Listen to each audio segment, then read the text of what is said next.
Le morning, les GG, tout sur les dessus de l'actu. Les grandes gueules. Parler beaucoup, manger l'argent, voyager beaucoup seulement. Mais travailler beaucoup, créer des choses, emploi des jeunes. Non, non, non. Les dirigeants africains, les dirigeants sont comme ça. Les grandes gueules. Mardi 26, merci d'être au rendez-vous de la Guinée. Le plaisir et le même ravissement que nous avons tous les matins pour vous retrouver dans le cadre de cette émission. Vous êtes à l'international, vous nous écoutez sur notre application www.espacefmguinée.info en région ici en Guinée, 99.7 dans toute la région forestière, dans le Kakandé, mais aussi dans le Fouta, 99 tout court à Kankanabaya. Merci de nous choisir 3 possibilités, voire 4 pour interagir à nos sujets. Si vous êtes abonné Orange GG au 87 ou 657 39 13 13, ça se passe aussi sur www, et je l'ai rappelé, www.espacefmguinée.info, mais aussi sur Twitter, hashtag Espace GG, derrière vos réactions qui vont défiler le soir à la télévision. Au menu dans cette émission, crise à la Cour constitutionnelle, alors que les forces vives du pays annoncent un nouveau sit-in demain, jeudi, devant le siège de l'institution, et une série de manifestations à partir du 1er octobre. Les conseillers frondeurs reculent d'un pas sous le poids de la pression. Ils ont fini par reporter à plus tard la plénière qu'ils avaient programmée pour demain afin d'élire un autre président en lieu et place de Khalifa Sall. À quelles implications juridiques renvoie cette crise? On pose la question ce matin dans cette émission. Mohamed Kamara, il ne s'était pas exprimé sur cette actualité brûlante. Juriste, professeur de droit, consultant média, vous le voyez à l'écran, il est notre invité de parcours. C'était déjà dans l'ère de l'incertitude sur la rentrée scolaire et universitaire 2018-2019. Comme on pouvait s'y attendre, le SLEG décide de déclencher une grève générale illimitée à compter du 3 octobre prochain, date fixée par les autorités justement pour cette rentrée. Dans un avis de grève émis hier, le syndicat des enseignants et chercheurs de Guinée a mis à l'index la mauvaise volonté du gouvernement à renouer les négociations autour de sa revendication portant sur un salaire de base de 8 millions de francs guinéens.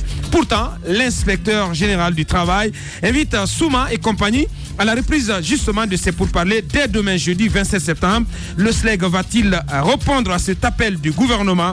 Jusqu'où compte-t-il aller? On pose toutes ces questions ce matin dans cette émission. Monsieur Oumar Tunkara, il est secrétaire général adjoint du SLEG. Il sera notre invité dans la deuxième partie de cette émission. Et puis on s'intéressera donc au mouvement sécoutouréiste avec Fonike Mengesila et accompagné donc de Mouloukou Suleiman dans le cadre donc d'une journée de la dignité pour célébrer le 28 septembre 1958 plutôt, qui renvoie donc à ce nom historique de la Guinée au projet de communauté proposé par l'ancienne puissance colonisatrice. Merci de rejoindre l'équipe. Moussa Moïse Silla, bonjour. Bonjour Aboubakar Titi Diallo. Bonjour Nabila Moussa Silla. Bonjour Jacques Lewaleno. Bonjour Aboubakar Diallo. Robert Sarah Koulimou, bonjour. Bonjour. Tamba Zakari Milimono, bonjour. Bonjour Aboubakar, bonjour à tous. Bien, notre invité à qui nous disons bonjour, Mohamed Kamara, bonjour, le plaisir de vous revoir. C'est partagé, bonjour à tout le monde, bonjour à tous les invités ici. Merci. D'abord pour commencer, Roby, c'est conseiller frondeur qui accepte suite à la médiation et dans sa commande, nous l'annonçait hier, il a pu arracher cela, cet accord de principe que la plénière de demain est reportée à plus tard. Donc il n'y aura pas l'élection de notre président demain. Ça qui a arraché ou bien vous pensez que c'est suffisant? Ou bien tout simplement les 7 mousquetaires se sont rendus compte de leurs erreurs, de leur forfaiture. Il faut poser la question, il faut qu'on arrête. Non mais attendez. Dans l'histoire, il n'y a que 3 mousquetaires. Oui, mais chez nous, on en a 7. On a 7 mousquetaires à la Cour constitutionnelle. Alors, quelqu'un qui les appelle des anarcho-fascistes. Mohamed Kamara fait bien d'être dans ce studio parce que moi j'ai envie de lui poser les questions selon le droit, que peut être le sort des putschistes de la Cour constitutionnelle. Mais là, de là à dire qu'on a arraché une concession, moi je ne crois pas. Moi je pose plus la question en termes ils ont certes vu leur échec arriver parce que le courrier du greffier en chef Daïkaba est un courrier qui est puissant, qui a mis fin... C'est un courrier Somons. C'est un courrier Somons qui est puissant, qui a mis fin à leurs ambitions? Et se sont-ils rendus compte de leur forfaiture? Ont-ils envie de reculer? Cherchent-ils les moyens de sortir de cette histoire sans y laisser trop de peau? Alors, c'est la question qu'on se pose. Ouais. Je pense qu'aujourd'hui, dire qu'on a arraché une concession parce qu'ils ont voulu tenir une plénière, ils n'ont pas voulu tenir, moi, je ne pose pas la question en ces termes. Moi, je dis tout simplement que ces 7 se sont rendus compte de leur forfaiture. Ils sont en train d'entrevoir leur échec. Alors ils cherchent une porte de sortie. Oui, mais c'est ce qu'on disait hier à Dr Dans. De toutes les façons, moi je ne crois pas qu'il ait de la place pour la négociation. D'autant qu'ils sont rendus quand même coupables de fautes extrêmement graves. Et ils doivent quitter là. Et on ne peut pas parler, de négociation dans ces cas-ci. Enfin, on a remarqué des défaillances. On a constaté qu'il y a 7 violeurs de la loi à la cour. 7 violateurs de la loi. Violateurs, pardon. Bien. Permettez-moi l'expression. Bien. 7 violateurs de la loi à la cour on peut se permettre aux violeurs aussi. On peut se permettre aussi violeurs. Hein. Ouais. Eux, et je pense que ça sied mieux à la situation. Parce que leur acte est violent. Donc les 7 violeurs de la loi, j'incite sur absolument Moussa. Ouais. Les 7 violeurs de la loi se sont rendus compte de leur forfaiture. Je pense que la négociation n'est pas possible parce que les griefs qu'ils ont reprochés contre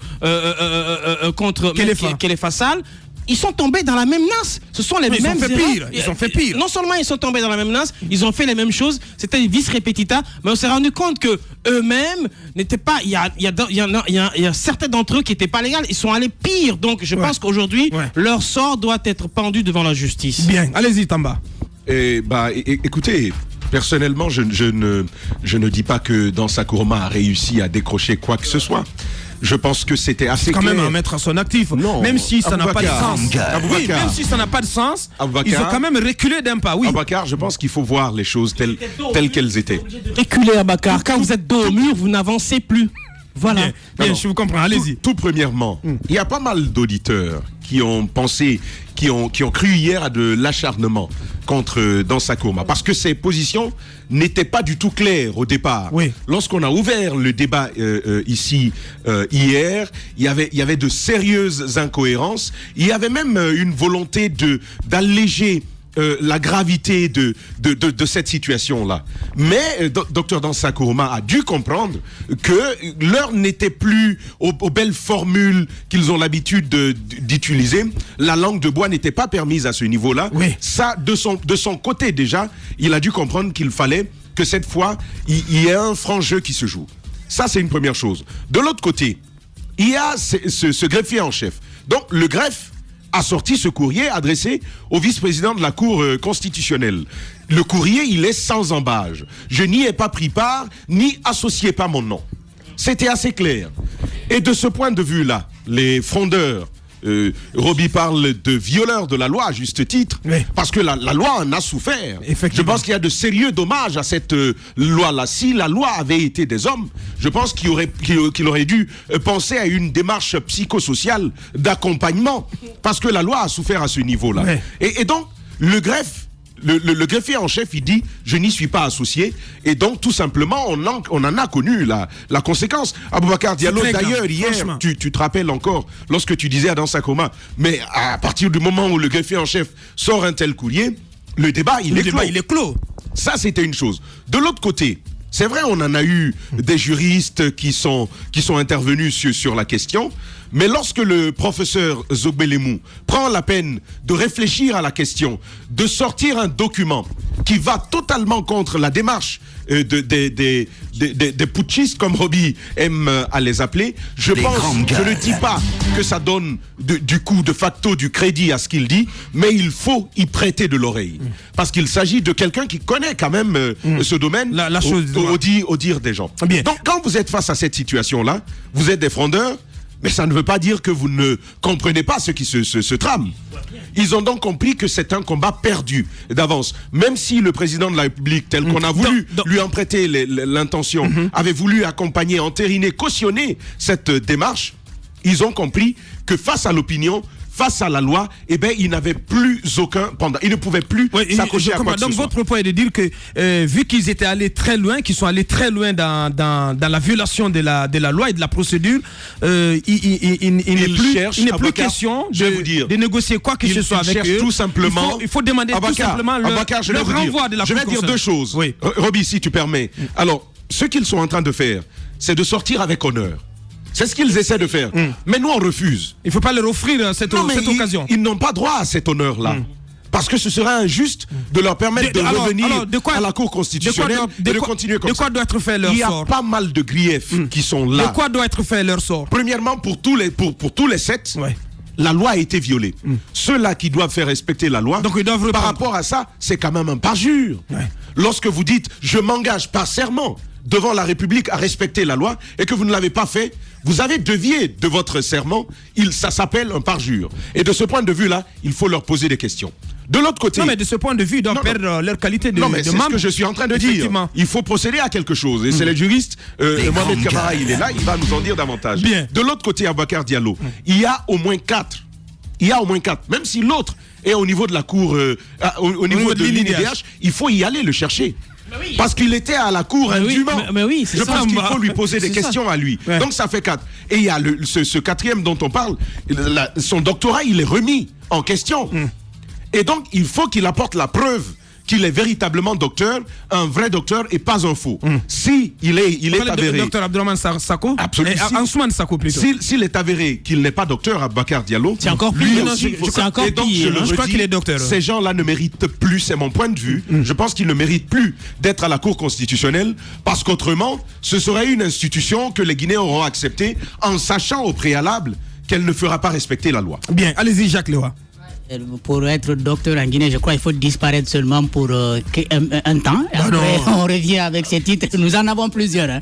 Maintenant, moi, par rapport à la crise, je pense que à ce stade, je vois le problème comment. Si on veut amener, n'est-ce pas, les conseillers eux-mêmes à résoudre le problème, ils vont devoir compter désormais sur les rapports de force. Parce que désormais, ils avaient estimé que Kelefa était en position de faiblesse au sein de la Cour, pas au sein de l'opinion, mais au sein de la Cour, il était en position de faiblesse parce qu'il était seul.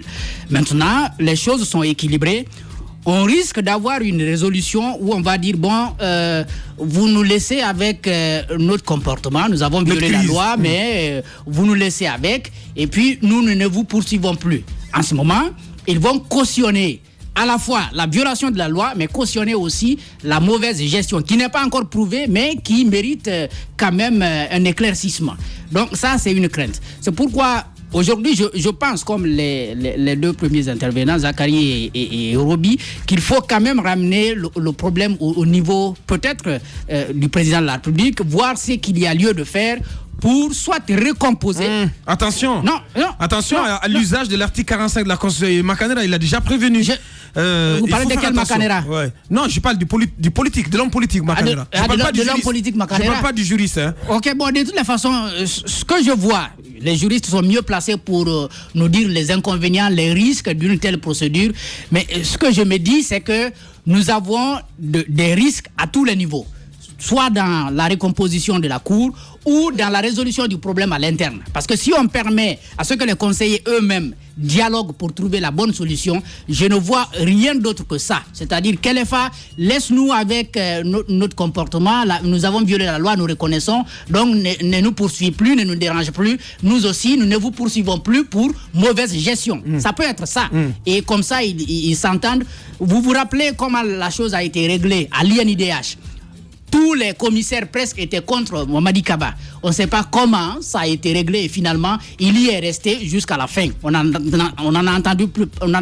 a plus entendu parler. Effectivement. À la HAC également, à part le fait que Joachim est quitté parce que lui, tout le monde a compris qu'il avait triché par l'âge, les autres ont compris et finalement continué à travailler. on ne sait pas comment est-ce que le problème a été réglé. Mais d'une certaine façon, il y a une entente parfaite de faire fi de tout ce qui a été dénoncé, un arrangement pour continuer, n'est-ce pas, à gérer. Et ça fait que les institutions, quoi qu'on dise, deviennent inefficaces. Vous avez bien fait, Moussa Moïse, il a bien fait de rappeler le cas de Joachim Baba Milimono. Si ce dernier a quitté la HAC pour défaut d'âge, je pense que la même mesure devrait s'appliquer aux conseillers de la haute cour, de la cour constitutionnelle qui quand même ne remplissent pas ce critère.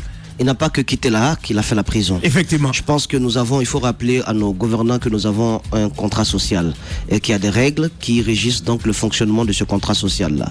Vous ne pouvez pas dire à un voleur qui a son premier acte, à son premier cas de vol, ben tu as volé un bœuf, cette fois-ci comme c'est la première fois. Un bœuf. Comme c'est la première fois, eh ben on te pardonne. Au prochain vol, tu iras en prison.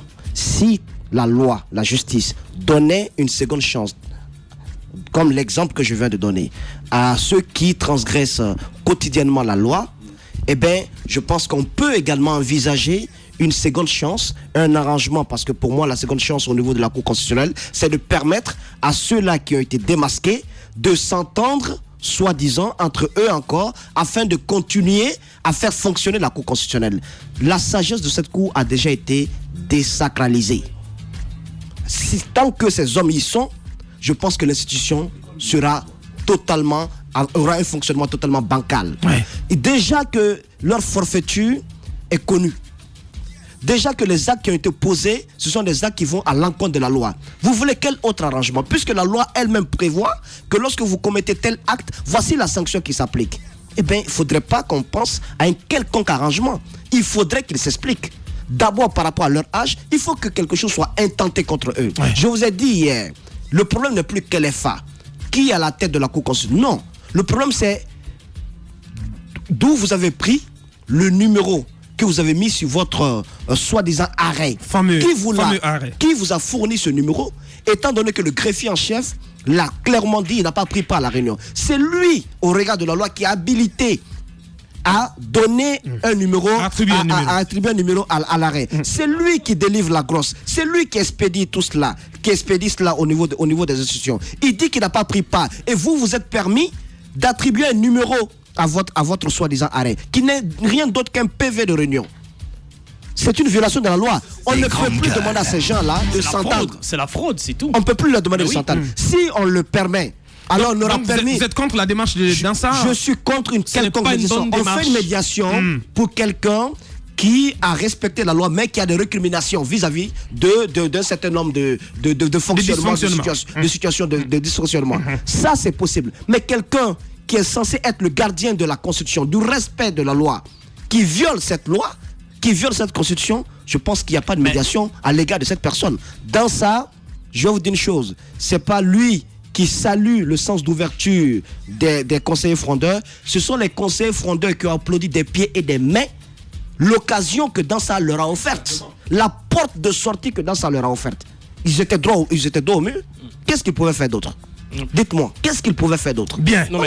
Merci Moussa. Moi, je suis tout à fait d'accord. Je pense que c'est terrible la situation. C'est comme ça qu'on a fini par affaiblir nos institutions. C'est comme ça qu'on a fini par ne pas résoudre nos crises politiques avec ces petites conciliambules, ces combines, ces espèces de médiations qui ne vont nulle part. Je pense que vous avez quand même des gens qui ont non seulement fraudé, parce que le numéro dont parle Moussa, je sais pas où ils les ont pris, ça s'appelle de la fraude, d'accord? Et vous avez des gens qui sont censés respecter ou faire respecter ou garantir de la force à nos institutions et à nos lois qui l'ont violé.